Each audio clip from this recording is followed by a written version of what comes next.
o que é a confiança, né? Bom, mas é trabalhoso isso. É trabalhoso. Não é fácil. Tem que ter a presença do Espírito Santo na nossa vida. Se não tiver, é aquele que nos convence, né? Não, pode confiar, está lá dentro. Confie. Nós vamos deixando de ser firmes nas nossas posições, firmes nas nossas convicções. Porque quem tem convicção, ele tem uma posição e acabou, né?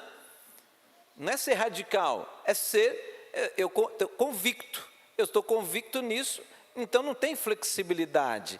É aqui e pronto. Mas as pessoas estranham. As pessoas que não andam com o Senhor, não conhecem o Senhor, né? Talvez você vai lembrar dessa época sua, que quando você via um cristão genuíno, uma pessoa convicta, ela tinha posturas muitas vezes diferentes e ele não abria mão daquilo. Muitas coisas, não, isso aqui é inegociável, isso aqui é fundamento. Então, fundamento não tem flexibilidade, fundamento é firme, tá certo? O bom fundamento é firme.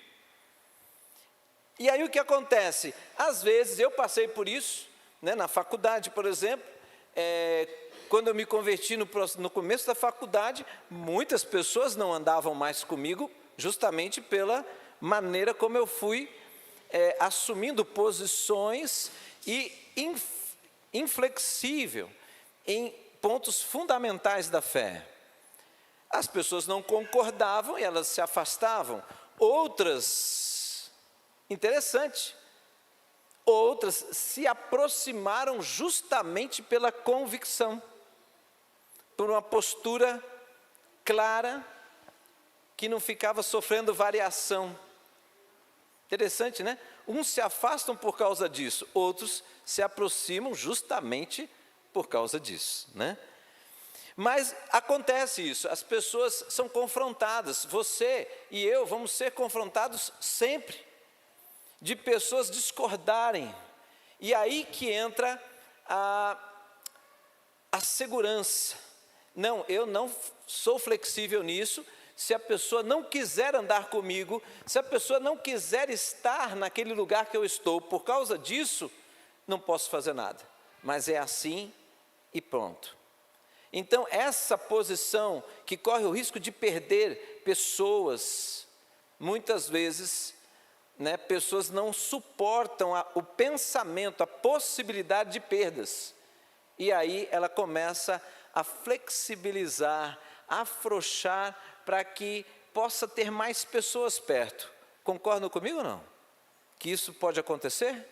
Estou dizendo que está acontecendo com você, dizendo que pode acontecer, né?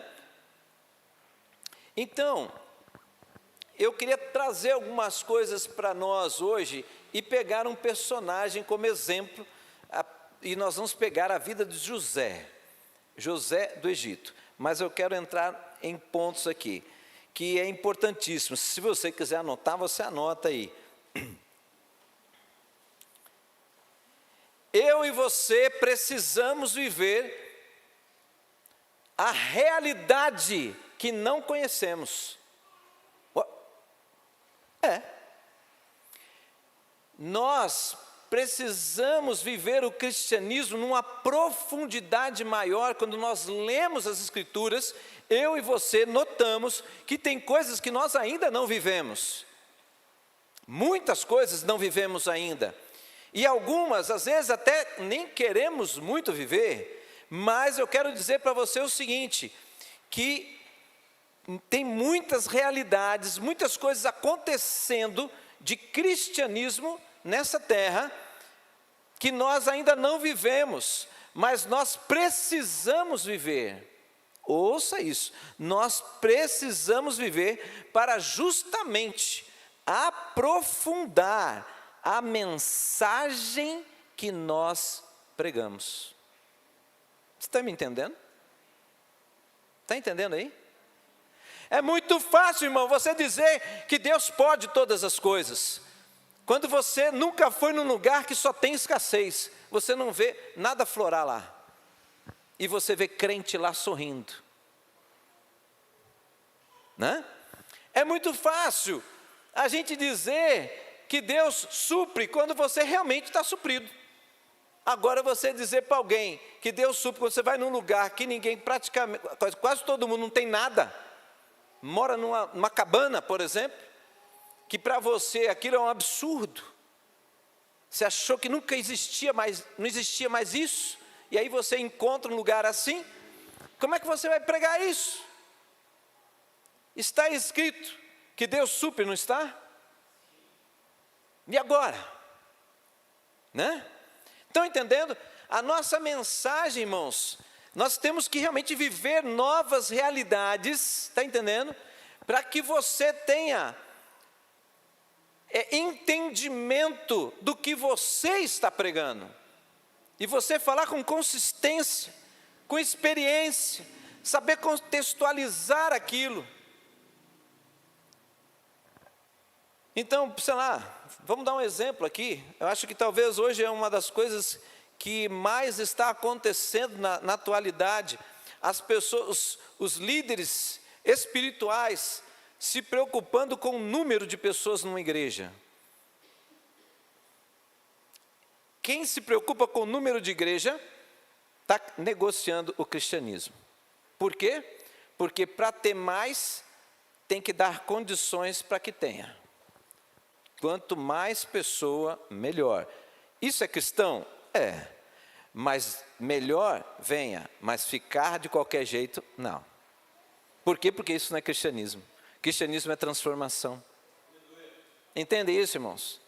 Então, estratégias para alcançar as pessoas, maravilha. Encher o templo de pessoas, maravilha. Mas o que acontecer aqui não pode ser só para agradar. Né? Agradar pessoas não pode, tem que ser para agradar o Senhor.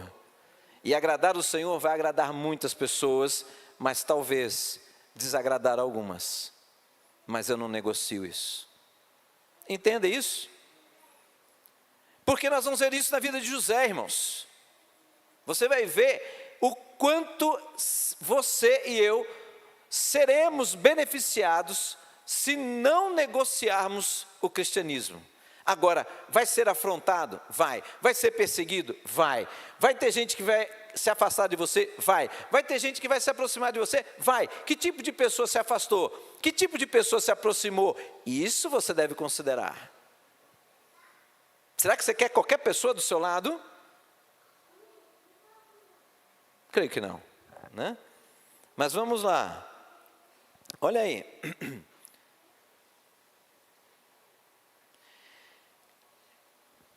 Quando você vai tendo essas experiências, que nós vamos entrar na vida de José daqui a pouco, você vai perceber que as novas experiências mudam, transformam a nossa vida. Então, para que eu tenha um cristianismo ainda mais puro, um cristianismo mais bíblico, eu tenho que procurar experiências quais? As que estão relatadas na palavra. As que nos orientam a caminhar naquela direção e que parece ser ameaçadora muitas vezes. Mas temos que lembrar quem está nos convidando a andar ali.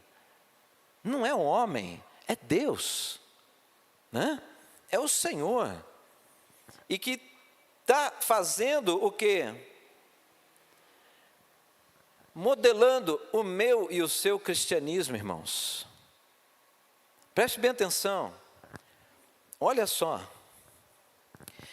Hoje, muitas pessoas, não são poucas, muitas pessoas esperam viver alguma coisa assim muito impactante na sua caminhada na semana com Deus. Muitas pessoas estão assim, é uma palavra de revelação, é alguma coisa assim, sobrenatural, tem que acontecer, e detalhe, quando acontece, na semana seguinte ele procura de novo, e aí ele vai sendo movido por uma expectativa de sinais desse tipo. Agora, quando você vai na palavra, o que Deus diz? Deus não diz isso. Isso existe? Existe. Mas o que Deus diz? Nós temos que andar nos fundamentos. Pega lá, Atos dos Apóstolos. A igreja explodiu em crescimento. Por quê? Porque ficou fazendo muita coisa? Não. O que está escrito lá? Perseveravam onde? Na doutrina dos?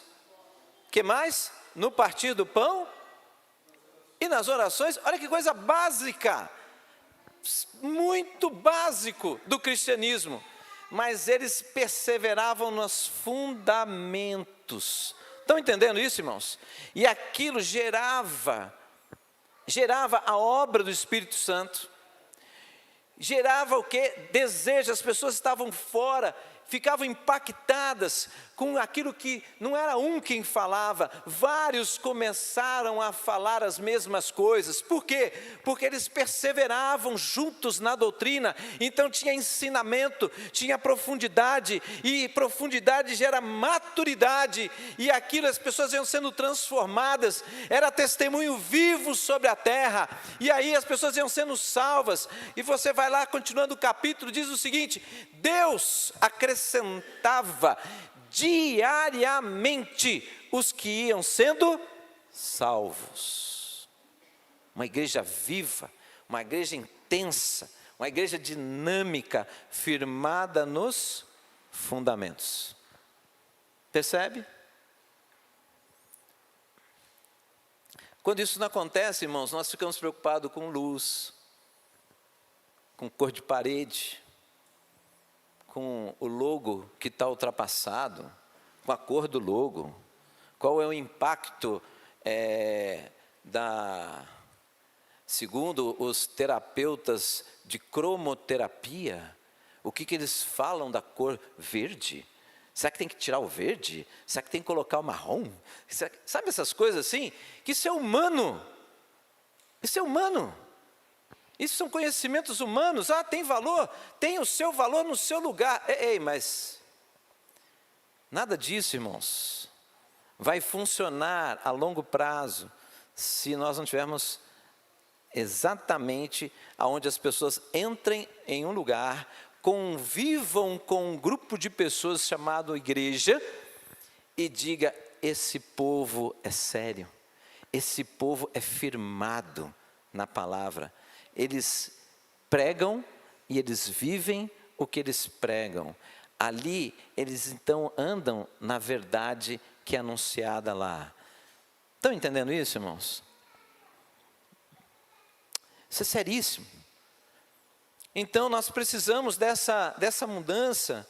E essa mudança vem do quê? Vem justamente, eu tenho que tomar uma posição.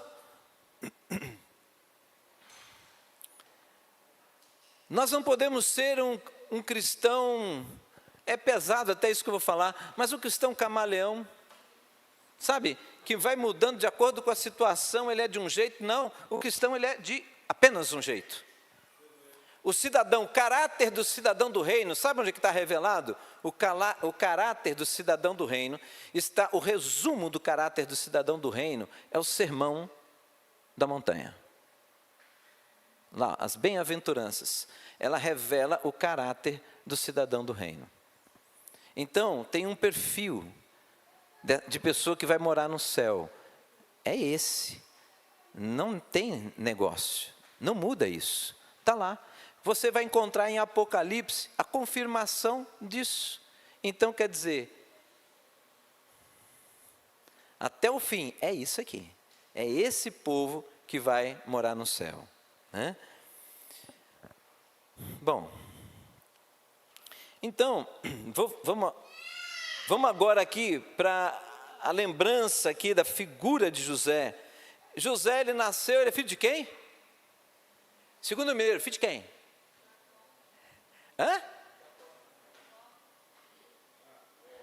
Você sabe que para mineiro você falou da pessoa, tem que perguntar filho de quem? Jacó? Pronto, né? E o que aconteceu? A palavra de Deus, se você começar a ler aqui o livro de Gênesis, né? Começa ali no verso 39, mais ou menos, não tenho certeza se é isso, deixa eu ver. Não, é antes, 36 e tal. capítulo 36 de Gênesis, mas nós não vamos ler o 36. Nós vamos aqui no 39, tá? Então, voltando. Jacó, ele tinha José como preferido. Presta bem atenção que isso aqui é importante. Jacó tinha José como preferido. Você já viu um filho preferido? Como é que é tratado? Alguém já?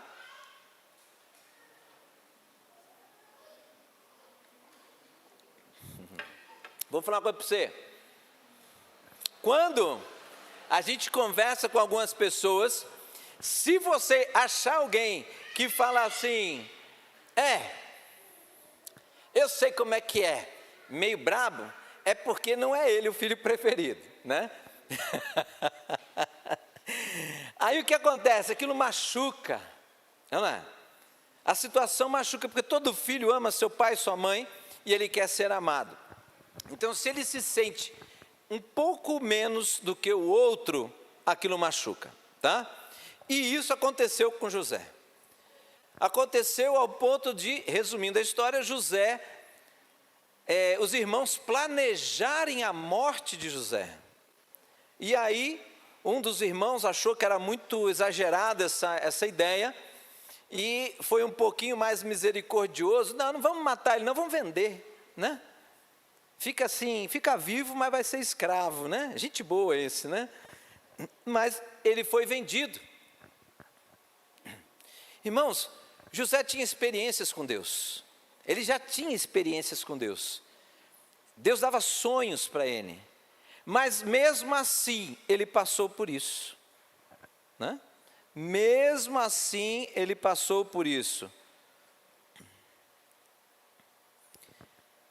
Por quê?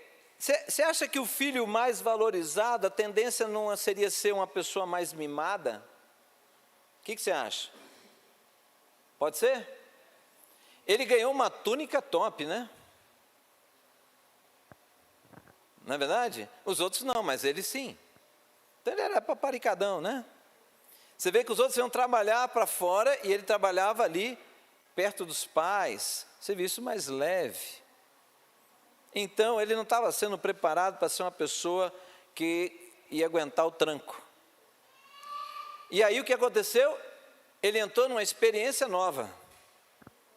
Tá certo? Jamais pensada. Jamais imaginada. Ele foi para uma realidade que ele não conhecia. Ele foi para o Egito.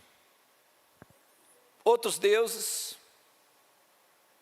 Estrutura de governo totalmente diferente, papel diferente, em vez de paparicado, agora escravo. Olha, radical, mudança radical. E o que aconteceu com isso? Se você pegar a história, irmãos, se você pegar a história de José, eu vou lá para o final agora, o que acontece? Ele se transforma, ele fala para os seus irmãos, num determinado momento, lá no final, ele fala assim, ei, o faraó, ou melhor, não foi Deus, foi Deus que fez isso.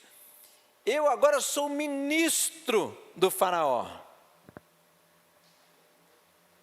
Mas essa trajetória entre mimado, se tornar escravo e se tornar governador do Egito, é um período de aproximadamente 15 anos, que ele ficou a serviço de Potifar, depois foi para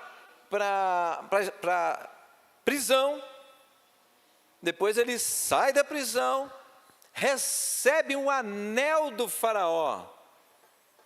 Sabe o que significa isso? O anel do faraó, o anel era o selo, onde todo e qualquer documento, né, era selado com parafina, tipo parafina. Então vinha o anel e marcava quem estava enviando aquela correspondência, era naquele selo do anel. Então, o que significava isso? Significava que ele saiu de uma situação de mimado, garoto, sem talvez grandes experiências, passa a entrar numa condição radical, sem saber nada a respeito do Egito, vivendo uma condição diferente, de posição diferente, mas ele tinha uma atitude constante e inegociável. José não relou a mão em nenhuma mulher que não fosse a dele. Houve oportunidade. A própria mulher de Potifar, que o Potifar, vendo a mão de Deus a favor de José, gerou uma confiança tão grande que ele fez o seguinte: entregou toda a administração dos seus bens, para José dirigir, fazer o que achava melhor fazer, uma confiança enorme. E a mulher de Potifar se engraça por ele e tenta algumas coisas ali. O que ele fez?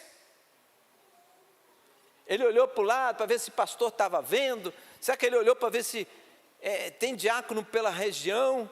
Esse negócio vai espalhar, vai dar zebra para o meu lado? Não! Ele não estava prestando contas a nenhum homem. Ele era convicto quem ele era. Ele era povo de Deus, parte do povo de Deus. E o povo de Deus tem uma postura, tem atitudes, tem princípios e tem valores inegociáveis. Entenderam? E aí o que ele fez? Não! E este não gerou cadeia para ele. Ele estava se enrolando por andar certo. Foi para a prisão. Mas ouça bem, quem anda no cristianismo inegociável, Deus honra. Ele foi para a prisão, o que deu? Nada. Ele começou a cuidar da prisão, ajudando aquele que administrava a prisão, a administrar os presos, e tudo estava tranquilo lá, por causa da presença de José e da mão de Deus, porque ele estava ali. Passa-se um tempo, Deus tirou ele dessa condição, tirou, mas ele teve que esperar. Essa espera é um período de lapidação, irmãos. Entenda isso. Lapidação do quê? Do seu cristianismo. Está confrontando você, está testando você, está provando você. Você negocia a sua fé, você negocia o que você diz que é a verdade. Se é a verdade, você não negocia. Verdade é verdade e acabou, né? Mas aí vem as coisas para checar isso, e Deus permite. Mas o que aconteceu? Ele não negociou isso, manteve ali, manteve a sua postura. Deus tira ele da prisão e dá uma mudança. Aí entrou o radical, né? Aí entrou o impacto de Deus nessa história toda. Sai de preso para governador do maior império daquela época, assume o governo debaixo de Faraó. Não! Irmãos, se você ler o texto, diz que o próprio Faraó dava ouvidos ao que José dizia. Ele disse: ei, todos, falou para a corte, né? Todos, o que este homem falar, faça. Que é isso, irmão? Você imaginou um negócio desse? Saiu da humilhação. Isso pode acontecer na sua vida, irmão, pelo cristianismo negociável. Não só pode, vai acontecer. Acontece no meio da sua família, vai acontecer no seu trabalho, vai acontecer.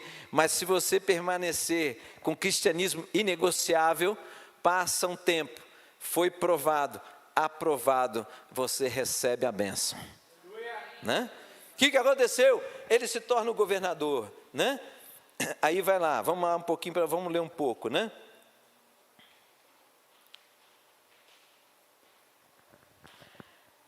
Vou pegar aqui, capítulo 39, final do versículo 20 e o versículo 21.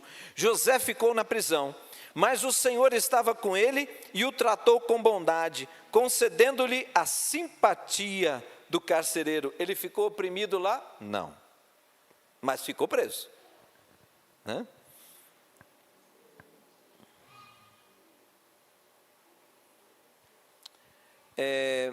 Aí você vai agora para capítulo 41.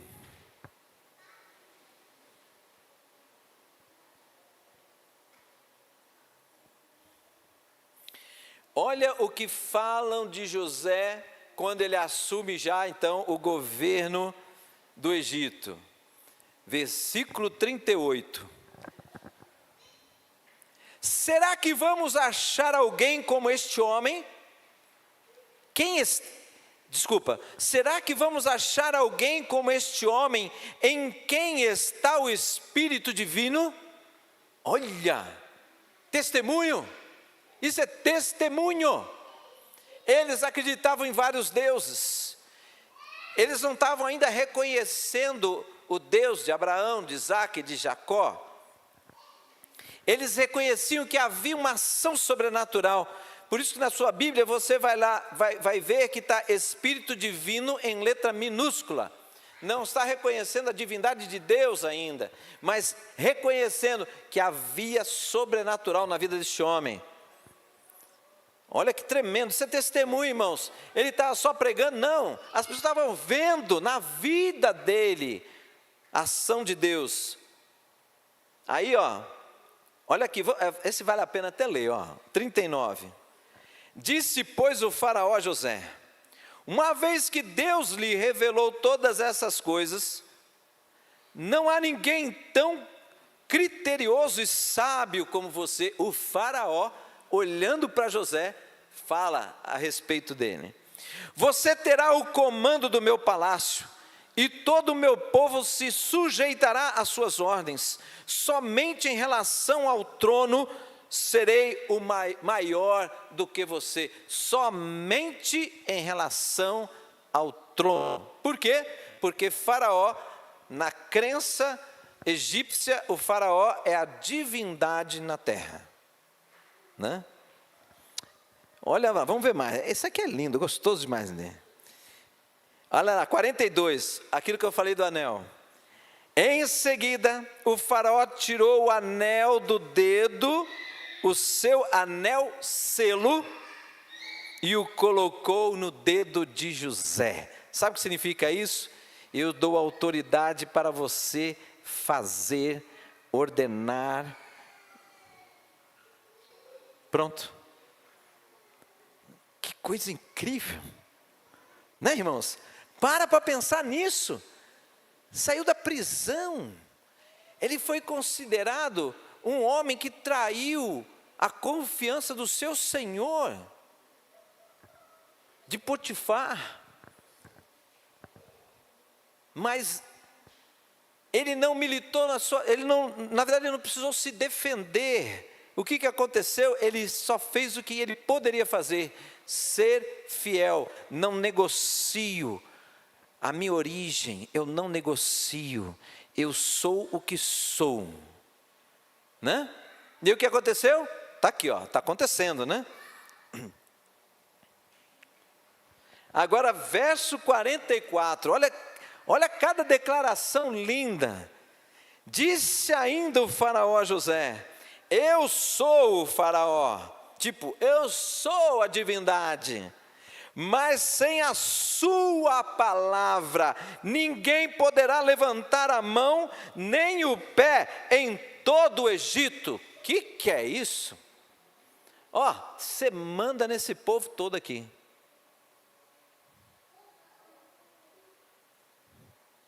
O faraó deu a José o nome de Jafanete Paneia. Ele deu por mulher Asenate, filha de Potífera, sacerdote de On. Depois José foi inspecionar toda a terra do Egito. O administrador, né? Vou mandar mais um pouquinho, irmãos, para você ir vendo o que foi acontecendo. Então aí José, vivendo uma nova experiência, agora já é uma outra, né? Os resultados do cristianismo inegociável. Você vai falar assim: pastor, mas ali não tinha Cristo ainda. Tá bom, irmão, eu estou contextualizando, mas se isso te incomoda, então vivendo intensamente, verdadeiramente, sem vacilar, os valores e princípios que o seu pai e a sua mãe ensinaram, os fundamentos da fé do povo de Deus. Ele estava vivendo intensamente aquilo. Vamos lá? 45, olha lá, verso 8. Assim, não foram vocês, olha o que José disse. A compreensão de José, depois de toda essa situação de perseguição, de acusação, prisão, governo, assim não foram vocês, falando para os irmãos dele, né? Assim não foram vocês que me mandaram para cá, mas sim o próprio Deus. Sabe o que é isso, irmãos? Quando nós também não negociamos o cristianismo, nós temos a possibilidade de ver o poder do Evangelho, o poder das verdades de Deus. Quando você flexibiliza, você enfraqueceu a palavra. Ali não vai acontecer conforme Deus disse, porque você mudou isso. Por isso que a palavra de Deus, Isaías fala e traz com muita força, né, que a palavra do Senhor não voltará para ele vazia, sem antes cumprir tudo aquilo para qual ela foi destinada. Entende isso, irmãos? Mas a fé nos mantém constantes numa verdade que ainda não vemos, mas acreditamos porque está escrito. E esperamos que vai acontecer. Por quê? Porque nós declaramos que o nosso Deus não falha. Mas você precisa ser provado para você poder falar com propriedade, para que você possa falar com força, convicção. Por mais que a pessoa diga, não aconteceu, não, e vem chorando para o teu lado, você fala assim, não, anda comigo, você vai ser renovado. Por quê? Porque por causa da minha vida? Não, mas por causa do que Deus está fazendo. Entende? Porque você é um testemunho. Voltando lá. Ele me tornou ministro do faraó e me fez administrador de todo o palácio e governador de todo o Egito. Está aí, ele reconhecendo tudo isso. E aí a gente fecha. Verso 20. Lá no último capítulo, capítulo 50, verso 20. Irmãos, quando Deus coloca os fundamentos, é os fundamentos de uma vida, é da sua vida, da minha vida. Então tem as bases, é sobre as bases que se edifica a construção, é sobre as bases cristãs que se edifica um cristianismo puro e verdadeiro, que vai dar estabilidade para a sua vida. Não é instabilidade, é estabilidade. Quem anda firmado nos princípios da fé, quem anda num cristianismo inegociável, ele alcança equilíbrio. Ele não anda por ondas, ele anda firme, passos firmes. Olha lá, olha o que José diz, verso 20. Vocês planejaram o mal contra mim, mas Deus o tornou em bem, para que para que hoje fosse preservado a vida de muitos. Sabe o que significa isso? José, a figura de José. Então, retomando, José, um rapaz aparentemente mimado, com experiências com Deus, mas não forte, um caráter ainda forjado, né, provado no fogo. O que Deus faz? Deus tinha um plano para a vida dele. O sonho mostra isso, que ele se tornaria uma pessoa importante para o cuidado do seu povo. Então Deus vai e permite situações para forjar um caráter firme, forte, convicto. José se tornou uma referência naquela época. José fez o faraó reconhecer que o Deus que ele servia era o Deus verdadeiro. O Faraó disse isso. Ei, ele era figura divina. Ele abriu a boca e disse para o povo: reconheço que o Deus que José serve é o Deus verdadeiro. Meu Deus! Cheio de crença, cheio de crendice, de religiosidade, falar um negócio desse. Então, as experiências que José viveu mudou a maneira dele andar.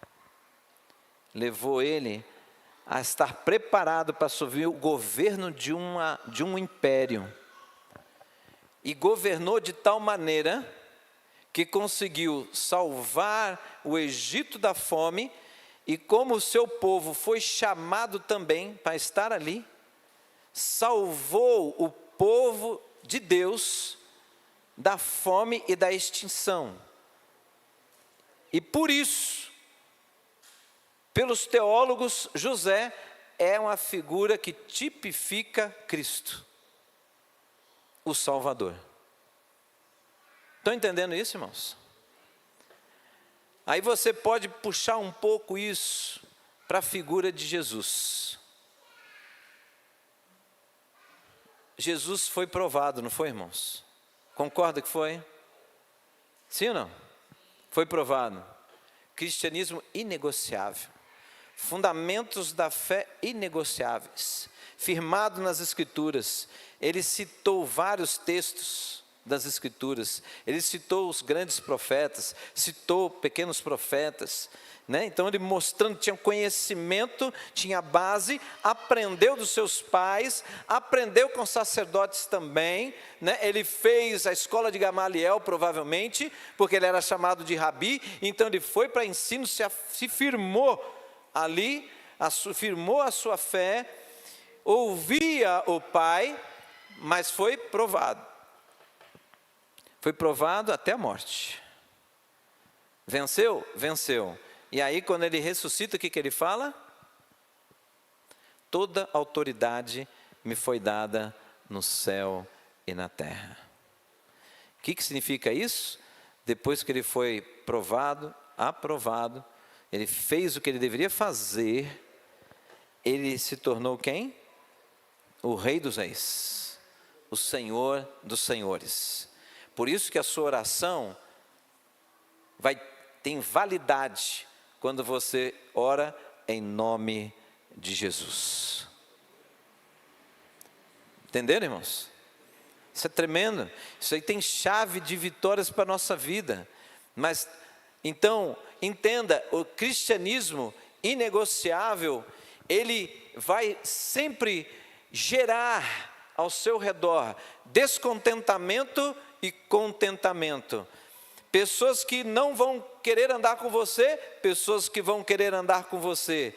Mas também você deve analisar o perfil daqueles que permanecem com você, porque esses valem a pena. Os outros não valia a pena. Entende? Então, louvado seja o Senhor por isso, e eu gostaria de orar. Gostaria que a gente orasse.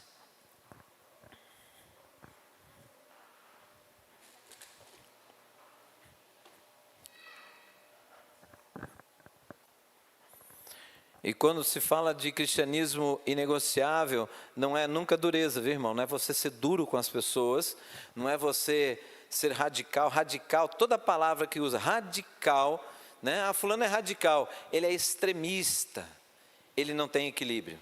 Cristianismo inegociável é o ponto do nosso equilíbrio, não é radicalismo, é equilíbrio. Então você mantém ali, porque ali é o ponto de equilíbrio, não vá para a esquerda, não vá para a direita, permaneça ali. Amém? Vamos orar? Vamos ficar de pé.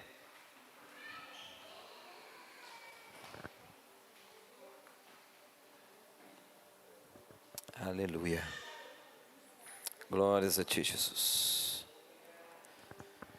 Senhor, nós estamos vivendo um tempo onde tudo é relativo, tudo sofre variações, mas Senhor, quando nós vamos para a Tua palavra, a própria palavra diz que, Senhor, ela não sofre nenhuma mudança.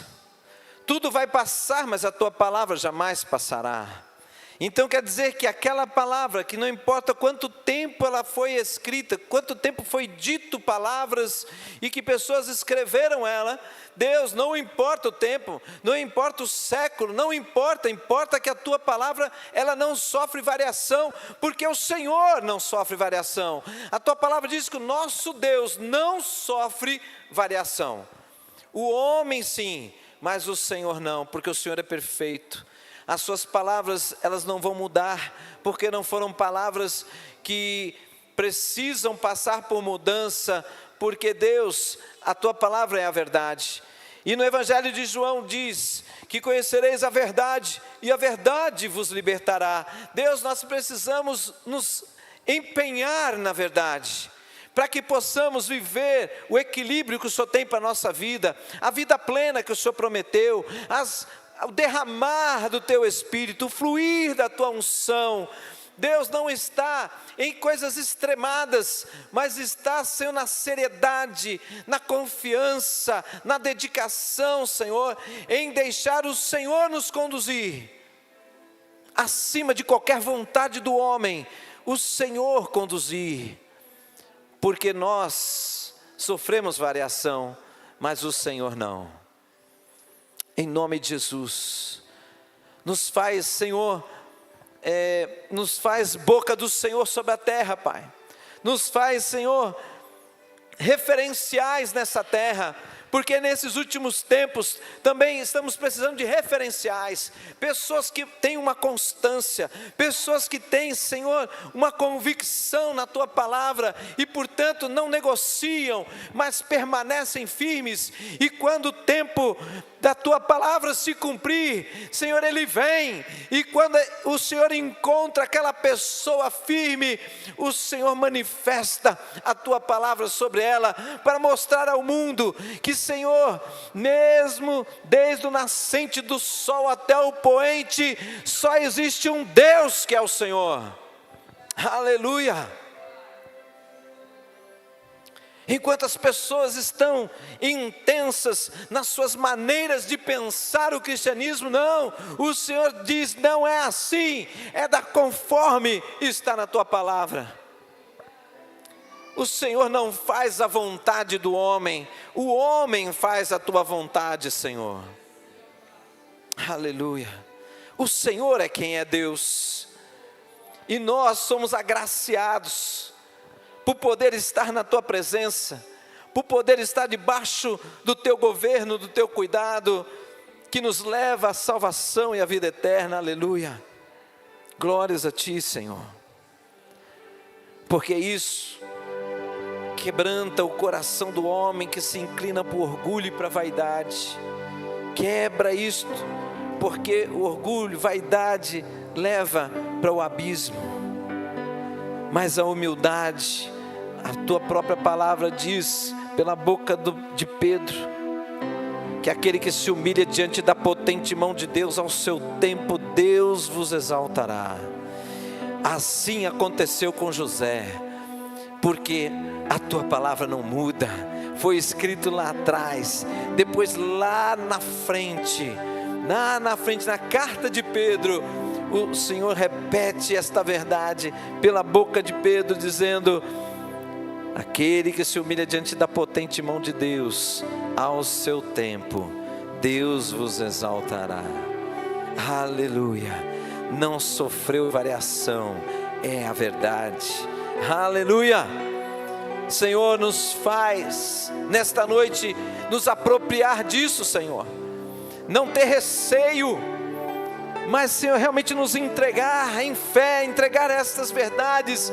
Sim, Deus, alimentar o conhecimento dos fundamentos da nossa fé, os princípios básicos da nossa fé, e deixar crescer tudo aquilo que é do Senhor na nossa vida, para que sejamos transformados, não de acordo com o nosso pensamento, mas de acordo com os teus planos e sonhos, Pai.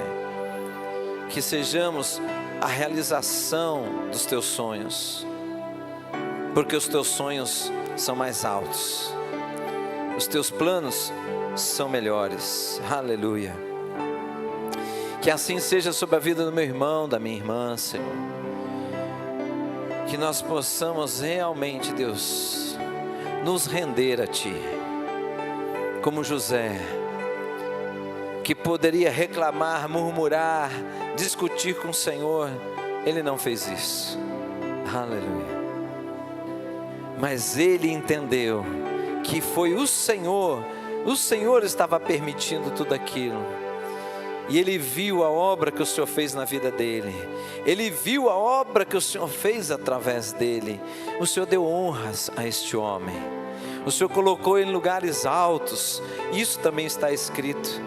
Que aqueles que confiam no Senhor, aqueles que dependem do Senhor, Deus, jamais serão frustrados, jamais serão envergonhados.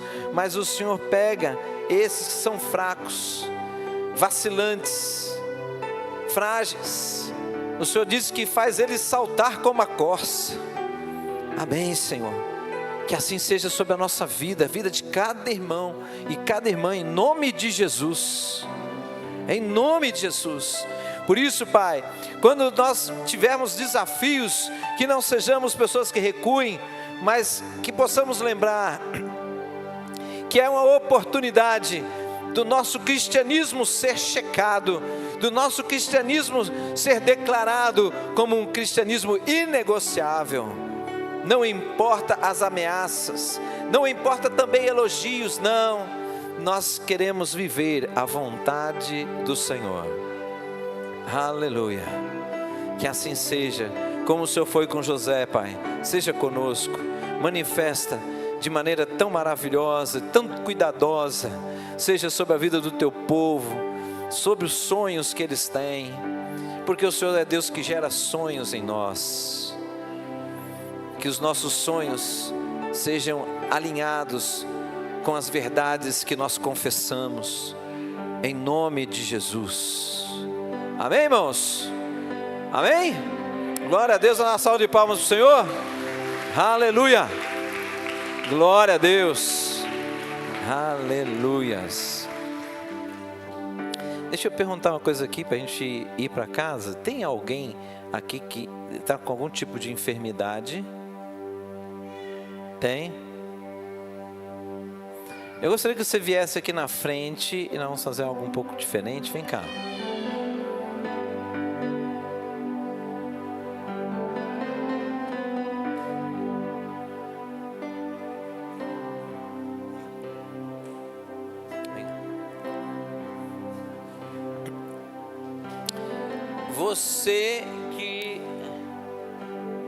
Você que tem orado, para, assim, Deus, eu gostaria tanto que o Senhor me usasse nessa área de cura. Vem cá, você precisa da oportunidade, né? Tem um tanto de enfermo aqui, né? Por enquanto, né? Por enquanto.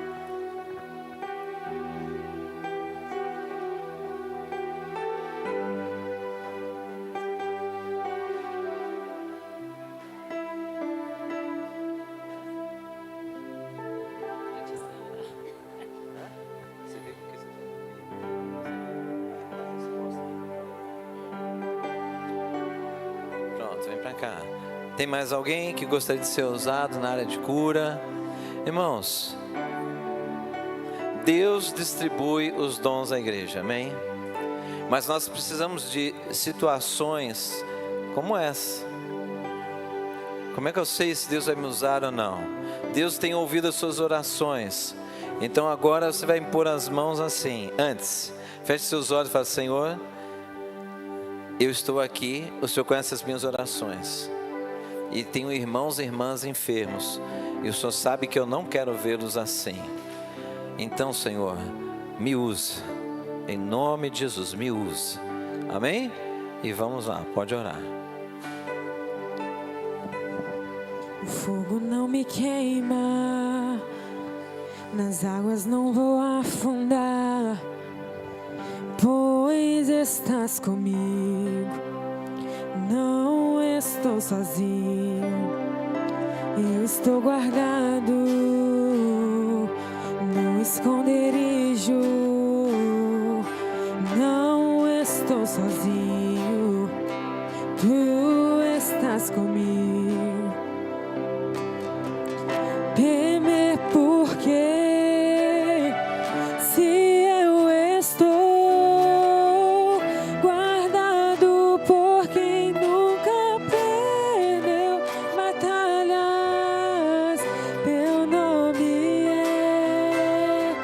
Jeová Jireh, irás prover de novo.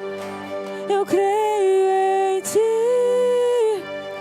Haja o que houver, venha o que vier, irás prover de novo. Eu creio em ti.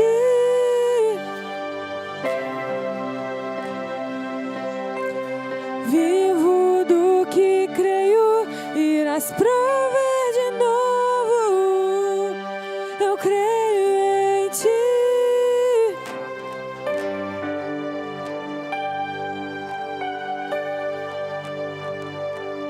Fogo não me queima, as águas não vão afundar, pois estás comigo. Não estou sozinho, eu estou guardado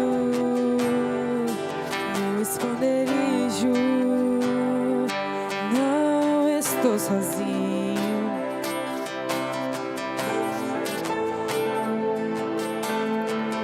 Temer porque se eu estou guardado por quem nunca perdeu batalhas, seu nome é Jeová Jireh, irás prover de novo. Eu creio em ti. Haja o que houver, venha o que vier, irás prover de novo. Eu creio em ti. Não vivo do que vejo, vivo do que creio, irás prover de novo. Eu creio em ti.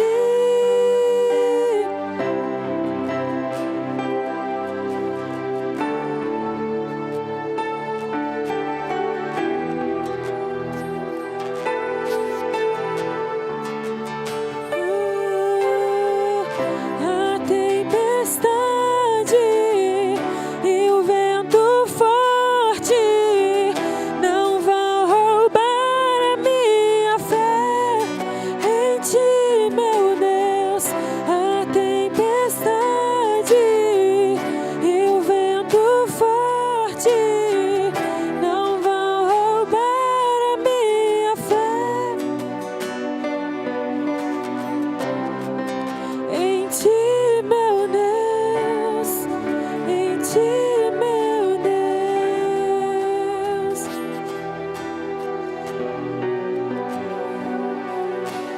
Aleluia. Que o amor de Deus e a graça do nosso Senhor e Salvador Jesus Cristo e a comunhão e consolação do teu Santo e doce Espírito, Senhor, esteja com a tua igreja, não somente hoje, mas todos os dias, Pai. Que esse derramar de graça, do amor do Senhor nesta noite, a direção dada, Senhor, ela vá no profundo do nosso coração e gere vida, Senhor. Gere vida, vida sobre os meus irmãos e irmãs, gere vida sobre o seu lar, meu irmão, em nome de Jesus. Que haja alegria, que haja segurança em Deus, sobre a tua casa, em nome de Jesus. Amém? Uma salva de palmas do Senhor mais uma vez, irmãos, aleluia. Glória a Deus, aleluia. Amém, irmãos. Nos veremos então no sábado. Sábado, 19 horas, é isso?